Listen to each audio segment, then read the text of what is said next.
Gaami movie review చెప్పే ముందు అయితే ఒక విషయం అయితే చెప్పాలనుకుంటున్నా. రివ్యూ విషయంలో నేను ఏ సినిమాని జడ్జ్ చేయను, నా ఒపీనియన్ మాత్రమే చెప్తాను. ఎందుకంటే సినిమా అంటే 10 మందికి అన్నం పెట్టేది కాబట్టి సినిమా రివ్యూ విషయంలో మాత్రం నెగిటివ్ గా చెప్పాలనుకోవట్లేదు. మీరు అనొచ్చు సినిమాకి రివ్యూ అంటే పాజిటివ్ నెగిటివ్ రెండు చెప్తే కదా రివ్యూ అవుతుందని. నేనేమనుకుంటా అంటే సినిమా టాక్ నెగిటివ్ ఉంటే మనం చెప్పాల్సిన అవసరం లేదు, కొన్ని రోజుల తర్వాత అదే తెలిసిపోద్ది. సినిమా పాజిటివ్ ఉన్న 2 రోజుల్లో తెలిసిపోద్ది కదా భయ్య, నువ్వేంది చెప్పాలి అని అంటే ఇన్నేసి కోట్లు పెట్టిన సినిమాకి మన రివ్యూ ప్లస్ అవ్వాలి తప్పితే మైనస్ అవ్వకూడదని నా ఫీలింగ్. ఎందుకంటే ఐ లవ్ మూవీస్. అయితే నేను సినిమా చూసిన తర్వాత నా ఒపీనియన్ మాత్రమే చెప్పాలని, అందులో పాజిటివ్ విషయాలు మాత్రమే చెప్పాలని నేను అనుకుంటున్నా. వీలైనంత వరకు నెగిటివ్ చెప్పకుండా ఉండని ట్రై చేస్తా.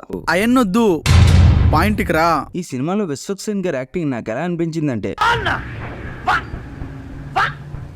అనిలా అనిపించింది. ఇంకా సినిమాలో విఎఫ్ఎక్స్ కూడా బాగున్నాయి. ఈ సినిమాను ఒక్క ముక్కలో చెప్పాలంటే జరగబోయేదాన్ని మనం మార్చలేం. ఒకవేళ అలాంటివి ఏమైనా జరిగితే మాత్రం మనం అక్కడే ఆగిపోకుండా దానికి మనమే సొల్యూషన్ వెతకాలి. అయితే మనం ఆ సొల్యూషన్ వెతికే క్రమంలో కొన్ని ఆటంకాలు అయితే వస్తాయి. దాన్ని మనం సాధించినప్పుడే మనం సక్సెస్ అవుతాం. అదే గామి మూవీ. హీరో తనకున్న ప్రాబ్లం కి ఒక సొల్యూషన్ వెతకడానికి వెళ్తాడు. అయితే హీరోకి తన ఎవరు అనేది కూడా తనకు గుర్తుండదు. అయితే తన ప్రాబ్లం కి సొల్యూషన్ తెలుసుకునే ప్రాసెస్ లో తన గురించి తాను తెలుసుకుంటాడు. అలానే తన ప్రాబ్లం కి ఒక సొల్యూషన్ కూడా కనిపెడతాడు. హీరోకి కావాల్సిన సొల్యూషన్ మన చాందిని చౌదరి గారికి కూడా కావాలి కాబట్టి హీరోతో పాటు ట్రావెల్ చేస్తుంది. ఎందుకంటే హీరో దగ్గరే అసలైన మ్యాప్ ఉంటుంది కాబట్టి. ఈ మూవీ క్లైమాక్స్ గురించి చెప్పే ముందు మీరందరూ కేర్ ఆఫ్ కంచరపాలెం మూవీ చూసే ఉంటారు. చూడకపోతే ఒకసారి చూసేయండి, సినిమా బాగుంటుంది. అయితే care of Kancharapalem climax scene లో మనకి ఎంత మంచి ఫీల్ వస్తుందో దానికన్నా రెట్టింపు ఫీల్ ఈ సినిమా నాకు ఇచ్చిందని నేను చెప్తున్నా. అయితే ఈ సినిమాను ఆ సినిమాతోనే ఎందుకు పోలుస్తున్నాను అనేది మీకు సినిమా చూసిన తర్వాత అర్థమవుతుంది. ఫైనల్లీ ఈ మూవీ అయితే నాకు నచ్చింది.